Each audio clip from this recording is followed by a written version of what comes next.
How you doing? So what are my plans when it comes to Necropolis? So I plan to do Necropolis. I plan to do Seaton's Path, which is going down to Titania. After that, I'm not sure. I have to figure it out.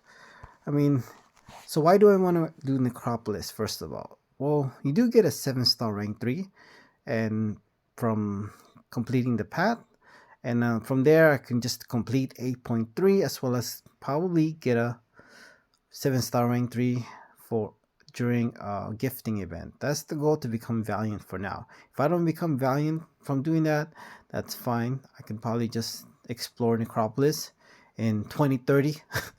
But we'll see. But more important than getting a 7-star rank 3 gem to me is, can you guys figure it out? I'm going to masteries. Probably some of you already know this, is getting an extra mastery point. I do believe, to me, an extra mastery point is worth more than a 7-star rank 3. Yeah, 7-star rank 3 probably has more value right now than one mastery point, but give it a year from now, one mastery point is going to be worth more than a 7-star rank 3. I would rather have 70 extra mastery points than having 77-star rank 3s. I'd rather have 70 extra mastery points than having the $1 million account of Asafa. Osafa doesn't have 77-star rank 3s, but you know, by the end of gifting event in 2025, you probably will. But that's how I value mastery points. Just imagine having an extra 70 mastery points. You can like max out deep wounds, max out despair, max out extended fury, as well as potency as well. What else? On defense, you can max out block proficiency for extra block proficiency. Max out perfect block, so better chance of getting a perfect block. Max out stand your ground, which is really good. What else? Max out. I already have max energy resistant and max resistant, but if you don't, that's a good thing to have to max out. What else? Max out coagulate, so you take less bleed from bleeds, as well as if you're running double edge, that's really good to have. Maxing out in equity, so reducing your opponent's attack, it's also good to have. Maxing out resonate is also good because it places a weakness debuff on the opponent. That means you can increase your attack. I don't know if necessarily good for like battlegrounds, because that's pre willpower for some champions, so I don't know if you want to put 3 points or any point in resonate, but in like questing, incursion, be able to throw opponent having weakness on the opponent is really good, especially having title combat as well too. I didn't really think about that, but that can be very helpful, to have. What else?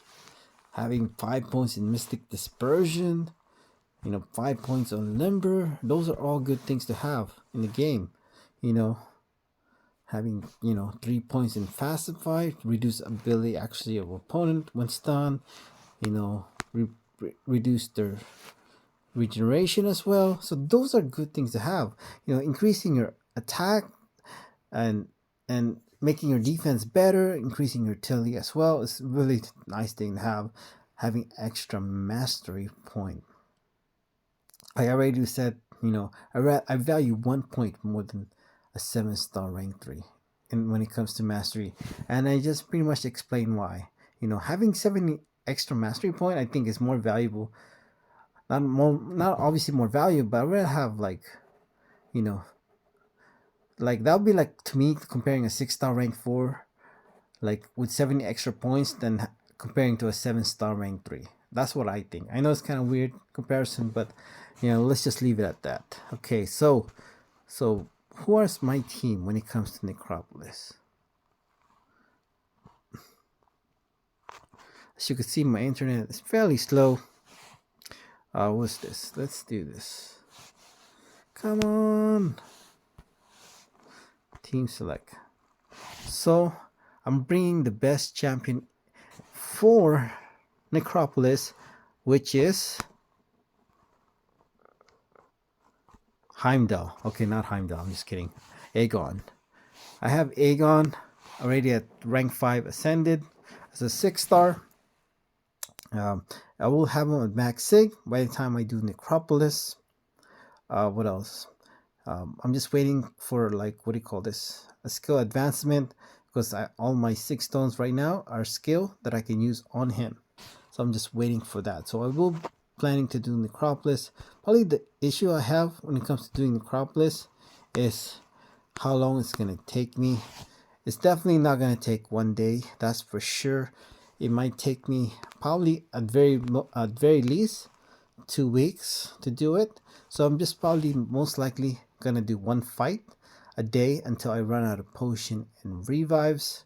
And plus my internet is really slow. It takes me like at least 12 hours to upload like a 30-minute video when it comes to the new account challenge. So yeah, so I'm gonna try to minimize the video recording, that's for sure. So I'm just gonna do one fight a day until I run out of revives. So the only bad thing is about being stuck in Necropolis is you can't do event quests, side quests, or apothecary. So the only place I'm gonna get extra revives is through free crystals, as well as doing arena and hero use as well, and do as well as level up. So it's gonna be a little bit harder once I'm gonna be stuck here at the very least for 2 weeks. As you can see, let's take a look at my what do you call this, revives. I have 31 level 1 revives, which has 20% health to revive you, and then I have 20 level 2 revives, which will give you 40% health. Also keep them, I will be, as you can see, it's already expiring. I have just over a day for the level 1 to expire, so I do plan it to do Necropolis hopefully within 2 days. And also when it comes to boost, I have like 15% attack boost. I'm probably going to be using as well a 20% attack boost. I won't be using boost until Aegon is maxed out. 30% attack boost I'll probably use as well, and I'll probably use my 20% attack boost once I run out of 30% attack boost. I don't know if I'm gonna increase my health when it comes to Necropolis, but I might. I'm not really sure yet. So why did I go with this team? I think why did I go with this team? Because obviously Heimdall's gonna save you. It's like basically an extra revive. I decided to go with Quake instead of Deadpool to regen that health from bleed, as well as getting a little bit of regen back. But I think on the long run, Quake is going to be better than Deadpool, because when you're sure 999, you're going to be able to shrug up debuffs right away, and you're going to be unblockable. And having those 3 extra decks will help you in the long run. Especially, it'll make it easier to ramp up as well. And then having, what do you call this, that synergy with Proxima will give me 25% potency on my Fury, as well as activate a combo shield for 5 seconds. This is only once per fight, so basically once I trigger my Quake ability as well as the Proxima synergy, I'll probably quit the fight and just save my combo after that. That's my plan when it comes to doing Necropolis, hoping to do it within 2 days. Thank you.